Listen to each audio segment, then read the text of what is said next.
10 things to consider before buying any car in India especially.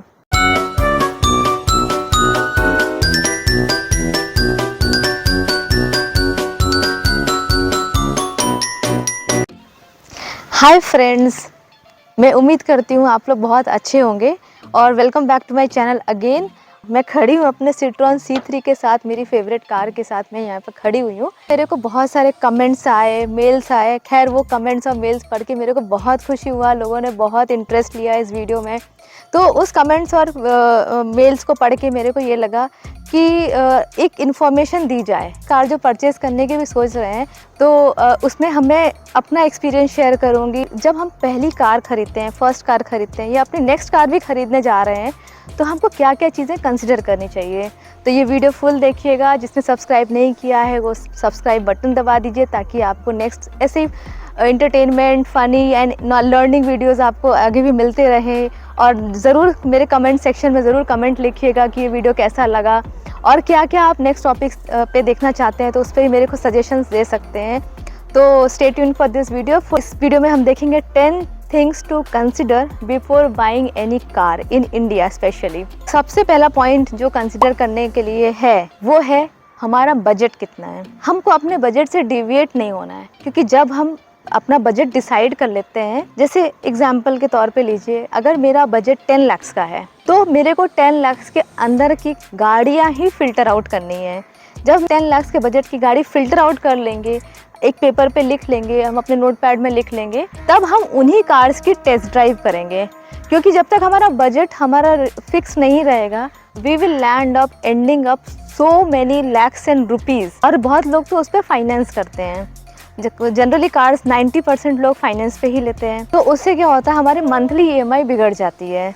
और हमारा, क्योंकि car जो फाइनेंस होगी 5 ईयर्स to 7 ईयर्स के लोन टेन्योर पे फाइनेंस होगी, तो उसलिए हमको देखना है कि कम से कम 5 ईयर्स 7 ईयर्स हम कंफर्टेबल लाइफ रहें। तो EMI जो भी है जब हम कैलकुलेट करेंगे तो देखिएगा वो हमारी मंथली इनकम का 10% होना चाहिए, उससे ज़्यादा नहीं होना चाहिए। क्योंकि कार एक डेप्रिशिएटिंग असेट होता है। तो नोट करिएगा टर्म, डेप्रिशिएटिंग असेट होता है, जिसको एक रेगुलर मेंटेनेंस चाहिए। पेट्रोल का खर्चा चाहिए आपको हर महीने का, हर हफ्ते का। डीजल है तो डीजल है, CNG है, और फिर आपका ईयरली इंश्योरेंस है, वारंटी है, उसके बाद आपका उसका मेंटेनेंस तो अलग से है। तो जैसे ही कार आपकी शोरूम के जस्ट बाहर तक लैंड हुई, आपकी 5% डेप्रिशिएटिंग वैल्यू वहाँ पे चली गई, तो उस अमाउंट जो है 5% आपका वैसे ही लूज़ हो जाता है तुरंत निकलते ही। तो हमारा बजट बहुत क्लियर होना चाहिए। और एक बार और इसमें ध्यान रखिएगा कि जब भी हम कार खरीदते हैं, हमको डीलर्स बहुत ऑफर्स देते हैं, दिवाली ऑफ़र, दशहरा ऑफर, पूजा ऑफ़र। लेकिन आप एक बात और ध्यान रखने वाली है, जब आप किसी भी ईयर के जनवरी में कार खरीदते हैं तो आपका पूरा ईयर काउंट होता है डेप्रिशिएशन के लिए। लेकिन वही में अगर आप कार दिसंबर या नवंबर या अक्टूबर में खरीद रहे हैं तो उस ईयर को आप 3 मंथ्स ही एंजॉय कर सकते हैं, क्योंकि जैसे ही वो कैलेंडर ईयर एंड होता है आपकी नेक्स्ट डेप्रिशिएटिंग वैल्यू कैलकुलेट हो जाती है। तो इस बात को ज़रूर ध्यान दीजिएगा कि आपका जो बजट है बहुत क्लियर होना चाहिए आपके माइंड में। अगर बजट क्लियर नहीं होगा तो डेफिनेटली आप एक रॉन्ग डिसीजन ले जाएंगे। सेकंड पॉइंट, जब आप कार खरीदने का सोच रहे हैं या कार खरीदने के लिए जाते हैं, आपकी रिक्वायरमेंट्स क्या क्या हैं। जैसे हमारी पर्सनल जो रिक्वायरमेंट थी, हम लोग 2 ही लोग हैं, तो हमको इतनी बड़ी कार नहीं चाहिए थी, 7 सीटर कार नहीं चाहिए थी, हमको 5 सीटर भी कार बहुत लंबी नहीं चाहिए थी। हम एज अ कपल ही हम जनरली ट्रैवल करते हैं। बहुत ही रेयरली साल भर में 1-2 बार हमारे इन-लॉज कभी कभी कोई प्रोग्राम अटेंड करने या बाहर जाते हैं, तो उसके लिए वो मैनेजेबल है, उतनी स्पेस है हमारे पास, उतनी हाइट भी है, रूफ हाइट भी है। तो वो एक चीज़ें हमने कंसिडर की हैं। तो आपकी रिक्वायरमेंट, मतलब आपकी और आपकी फैमिली की रिक्वायरमेंट क्या क्या है, वो आपको असेसमेंट करना है।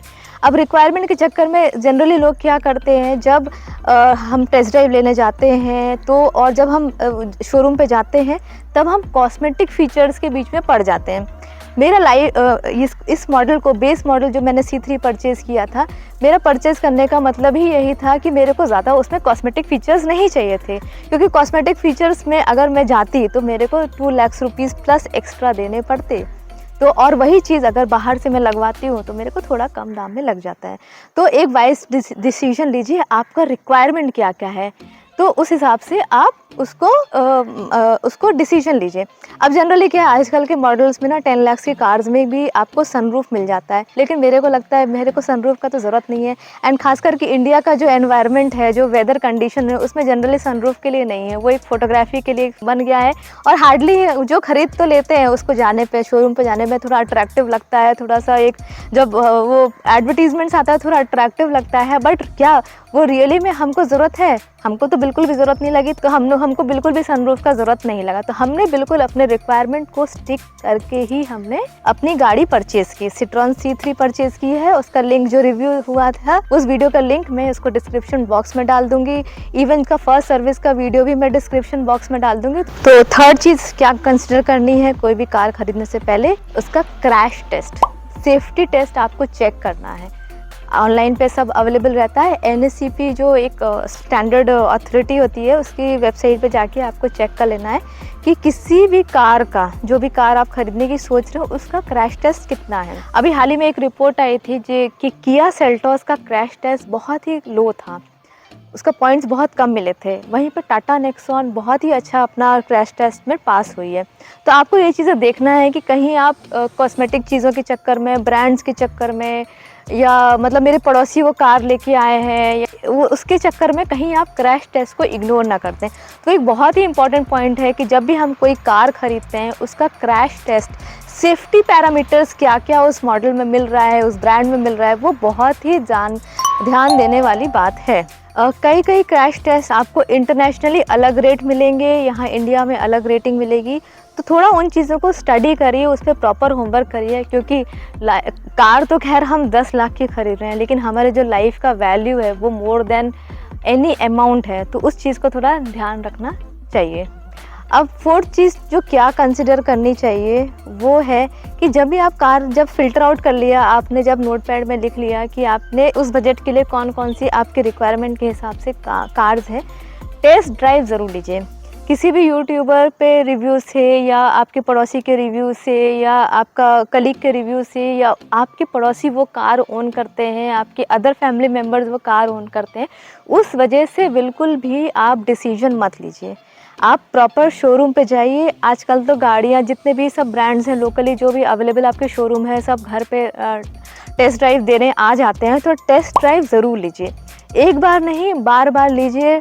जो भी डिसीजन ले रहे हैं उसके लिए, डिसीजन लेने के लिए टाइम लीजिए, 1 हफ्ता एक्स्ट्रा लीजिए, 10 दिन एक्स्ट्रा लीजिए, 1 महीना एक्स्ट्रा लीजिए, लेकिन टेस्ट ड्राइव ज़रूर करें। क्योंकि देखिए किसी की रिक्वायरमेंट्स, आपने तो अपने माइंड में अपनी रिक्वायरमेंट सेट कर ली, लेकिन जब आप टेस्ट ड्राइव करने जाते हैं तब आपको रियल आपकी रिक्वायरमेंट्स जो मीट हो रही है वो आपको समझ में आ रहा है नहीं आ रहा है, आपकी वो रिक्वायरमेंट मीट हो रही है नहीं हो रही है, तब वो आप जाके क्लियर होती है। किसी को सस्पेंशन अच्छा चाहिए, किसी को पावर अच्छा चाहिए, किसी को स्टीयरिंग अच्छा चाहिए, किसी को आपका स्टोरेज स्पेस अच्छा चाहिए, किसी को आपको लेग स्पेस अच्छा चाहिए, किसी को क्लच अच्छा चाहिए। कुछ गाड़ियों के क्लच हार्ड होते हैं, जनरली डीजल गाड़ी के क्लच जो होते हैं थोड़े से हार्ड होते हैं कंपैरेटिव टू पेट्रोल कार्स। तो ये आपकी जो रिक्वायरमेंट है, हाईवे पे कैसी उसका पकड़ है, आपका with in city of road कैसी उस गाड़ी की पकड़ है, तो आपके रिक्वायरमेंट जो है वो मीट कर रहे हैं कि नहीं कर रहे हैं, वो टेस्ट ड्राइव के समय ही पता चलेंगे आपको। तो टेस्ट ड्राइव आप पक्का लीजिए, एक बार नहीं बार बार लीजिए, कोई उसमें हर्जे की बात नहीं है। Take your time to take decision. तो 5th point to consider before buying any car है कि आपको जो आप ब्रांड की कार खरीद रहे हैं, परचेज करने की सोच रहे हैं, उसकी आफ्टर सेल सर्विस कैसी है। क्योंकि हम पेमेंट करने के बाद जो आप डील कर रहे हैं, जिस पर्सन से आप डील कर रहे हैं, वो तो एक मार्केटिंग वाला पर्सन है, उसने आपको कार सेल आउट कर दी, परचेज कर दी वहाँ पे। लेकिन अब आता है मेन काम। परचेजिंग क्या है, 1 डे का काम हो गया, आपके पेपर्स क्लियर हो गए, आपकी गाड़ी डिलीवरी हो गई, बहुत अच्छा सेलिब्रेशन हो गया, केक कटिंग हो गया। लेकिन उसके बाद क्या होता है, कार तो हमारे पास मिनिमम 15 ईयर्स तक तो हम रखेंगे, चलाएंगे, तो उसका आपको इंश्योर करना है कि उसकी आफ्टर सेल सर्विसेज कैसी है। हमारे पास हमारे लोकली में वो उसके शोरूम्स हैं, उसकी सेल सर्विस अवेलेबल है कि नहीं है, कितने नियर रेडियस में उसकी सर्विस अवेलेबल है कि नहीं है। हमारी सेल सर्विस तो हमारे घर पे अवेलेबल है। आपकी क्या है, आप कमेंट सेक्शन में थोड़ा ज़रूर बताइएगा। आपकी कौन सी ब्रांड की कार आप ओन कर रहे हैं, आपका सर्विस स्टेशन कितने लोकेशन पे आपके घर से है, थोड़ा वो भी मेरे को बताइएगा, क्योंकि हमारी सर्विस स्टेशन तो हमारे घर पे अवेलेबल हो जाती है। तो हमने ये चीज़ बहुत ध्यान से नोट की थी जब हम गाड़ी परचेज़ करने गए थे, डिसाइड किया था परचेजिंग के टाइम, क्योंकि हमको इसकी आफ्टर सेल सर्विस पूरे घर पे मिल रही थी। हमको बिल्कुल भी अलग से कुछ टाइम निकाल के शोरूम नहीं जाना था। तो आपने कितनी सर्विसेज कराई है अपनी गाड़ी की, जो भी गाड़ी आप ओन कर रहे हैं, थोड़ा बताइएगा कमेंट सेक्शन में कि आप उसके लिए कितना टाइम निकाल के जाते हैं, शोरूम कितना दूर है। तो जो भी कार खरीदने के लिए सोच रहे हैं, ज़रूर इस बात को ध्यान रखिएगा कि आफ्टर सेल सर्विसेज के लिए आपके या तो शोरूम या डीलर आपके आसपास होने चाहिए, रीचेबल होने चाहिए। और बहुत ही ध्यान देने वाले शोरूम्स तो हैं, क्या वो आपको एंटरटेन कर रहे हैं, वो भी एक ध्यान देने वाली बात है। कि जनरली क्या होता है, हम बहुत पॉपुलर ब्रांड्स जो हैं आपके बिल्कुल 5 किलोमीटर्स के अंदर, 10 किलोमीटर्स के अंदर आपको सर्विस का स्टेशन है, बट जनरली जब आप जाते हैं तो क्या आपको प्रॉपरली एंटरटेन करते हैं, आपको अटेंड करते हैं, वो भी कमेंट सेक्शन में मेरे को बताइए। क्योंकि जब हम जाते हैं, अपने शोरूम गए हैं, 2 से 3 बार गए हैं, हमको बहुत अच्छी ट्रीटमेंट मिली है, हमारी गाड़ी की सर्विस बहुत अच्छी है, हमारे घर पे हो जाती है। लेकिन बहुत बार ऐसे कंप्लेंट्स आती हैं, हम लोग सुनते हैं, ऑफिस में सुनते हैं, हमारी सोसाइटी में सुनते हैं कि गाड़ी को 15-20 दिन रखे हुए हैं शोरूम पे, उनका काम नहीं हो रहा है। तो ये भी चीज़ जब आप होते हैं कि इंश्योर करिए इस चीज़ को कि आपको प्रॉपरली शोरूम जाने से सर्विस मिल रही है। ये चीज़ थोड़ा ध्यान रखने वाली है। 6 पॉइंट क्या नोट करने वाली है, जैसे आज के टाइम पे लोग ट्रैवल कर रहे हैं, कार, अभी सिटीज़ में जाइए, एक कार में एक जन ट्रैवल कर रहा है, तो उसमें क्या है कि उनकी रनिंग बहुत ज़्यादा हो रही है, रनिंग ज़्यादा है जिसकी, तो प्रेफरेबली अगर आपकी सिटी में रनिंग है तो आप ऑटोमेटिक चूज़ करिए। अगर आप महीने में कभी कभार फैमिली के साथ आउटिंग पे जा रहे हैं, जनरली आप पब्लिक ट्रांसपोर्ट यूज़ कर रहे हैं, लेकिन जब आप बाहर आउटिंग पे जा रहे हैं कुछ एन्जॉयमेंट के लिए, तो आप मैनुअल भी यूज़ कर सकते हैं। लेकिन आप देख लीजिए कि आपकी रिक्वायरमेंट क्या है। जनरली आजकल जो ऑटोमेटिक ट्रांसमिशन अवेलेबल है, क्योंकि कई बार लोगों को जब का क्लच बार बार यूज़ होता है तो उनकी नी में प्रॉब्लम आती है, तो वो चीज़ आप देखिए कि ऑटोमेटिक ट्रांसमिशन कार चाहिए कि मैनुअल ट्रांसमिशन चाहिए। ये भी आज की डेट में एक बहुत ही इम्पॉर्टेंट क्राइटेरिया है किसी भी कार को ख़रीदने से पहले। ऑब्वियसली ऑटोमेटिक ट्रांसमिशन कार है वो थोड़ा सा उसका रेंज ज़्यादा आता है, पैसे ज़्यादा हैं, तो अगर आपकी रिक्वायरमेंट है, बजट है, डेफिनेटली आप ऑटोमेटिक ट्रांसमिशन को कंसिडर कर सकते हैं। तो 7th पॉइंट क्या कंसिडर करेंगे आप, आपके पास कार पार्किंग है कि नहीं है। कार तो हम शोरूम में गए, बहुत अच्छी लगी, बहुत अमेजिंग कार, ब्यूटीफुल, सुंदर, जो वर्ड बोल दीजिए। जब घर पे आए, मेरे पास कार पार्किंग नहीं है कि नहीं। बड़े बड़े सिटीज़ में जाइए, लोगों के पास करोड़ों रुपए हैं लेकिन पार्किंग नहीं है। गाड़ी खरीद सकते हैं, अफोर्ड कर सकते हैं, लेकिन कार पार्किंग नहीं है। तो आपके पास जो पार्किंग स्पेस है उसको ध्यान में रखते हुए भी क्राइटेरिया ये रखिए कि आपको कौन सी कार खरीदनी है। मैं टोयोटा फॉर्च्यूनर ओन कर सकती हूँ, लेकिन मेरे पास इतनी स्पेस नहीं है कि मैं इतनी बड़ी गाड़ी पार्क करूँ। अगर मेरे को गाड़ी पार्क करनी है 2 से 4 किलोमीटर की दूर अपने घर से, तो मेरे को गाड़ी खरीदने का मतलब ही नहीं समझ में आता है। तो मैं क्यों ना एक ऐसी कार खरीदूँ जो एक कॉम्पैक्ट साइज़ हो, जो मेरे घर के सामने खड़ी हो सके, जिसको मैं मतलब ईज़िली एक्सेसिबल हो, तो वैसे ही हम कार को चूज़ करेंगे। तो आजकल जैसा हमारे स्पेस की कमी होती जा रही है, कार में स्पेस बड़ी मिल रही है, लेकिन हमको कार के बाहर की स्पेस बहुत छोटी मिल रही है, तो वो भी एक कंसिडर करने वाली बात है। आप देखिए कि गाड़ी को जब आप घर पे लाएंगे परचेस करके, तो क्या उस गाड़ी के लिए जगह है कि नहीं है, ये भी ध्यान में रखने वाली बात है। 8 पॉइंट रीसेल वैल्यू। बहुत सारे ऐसे ब्रांड्स हैं, पॉपुलर ब्रांड्स हैं, मारुति हो गए, टाटा हो गए, हुंडई हो गए, और भी आप मेंशन करिए कमेंट सेक्शन में, जिसकी रीसेल वैल्यू जितने साल भी हो बहुत अच्छी मिल जाती है। लेकिन जनरली लग्जरी कार्स जो होते हैं या 2 से अदर ब्रांड्स की कार है, उनकी रीसेल वैल्यू उतनी अच्छी नहीं है। अभी फॉर एग्जांपल अगर मैं अपनी फोर्ड फीगो रीसेल करने के लिए जाऊंगी तो मेरे को ज़्यादा प्राइस नहीं मिलेगा, लेकिन मैं उस कार को एंजॉय कर रही हूँ, उस कार को मैं लाइफ टाइम ही एंजॉय कर सकती हूँ। मेरे को उसको सेल आउट करने का इच्छा ही नहीं होता है, क्योंकि कभी कभी क्या होता है ना कि आपकी जो कार्स हैं, कार के साथ आपकी इमोशंस जुड़ जाते हैं, तो आपको उसको रीसेल का आप पॉइंट कंसिडर नहीं करते हैं। तो ये ऑप्शनल पॉइंट है। 8 नंबर जो पॉइंट है ऑप्शनल है। जो अगर सोच रहे हैं, अब आपके पास कार पार्किंग नहीं है तो आपको तो रीसेल करना ही पड़ेगा, ठीक है। हमारे पास कार पार्किंग है तो हम 2 कार भी पार्क कर सकते हैं साइड बाय साइड, तो उसमें हमारे लिए रीसेल का उतना वो नहीं है। लेकिन ये पॉइंट मैंने इसलिए लिस्ट में डाला कि बहुत लोगों को ये पॉइंट कंसिडर करना चाहिए, कंसिडरेबल है उनके लिए, तो रीसेल वैल्यू भी एक पॉइंट आप कंसिडर कर सकते हैं। 9th पॉइंट जो कंसिडर करने के लिए है, छोटा सा है लेकिन देख लीजिए, डीलर को भी चूज़ करिए।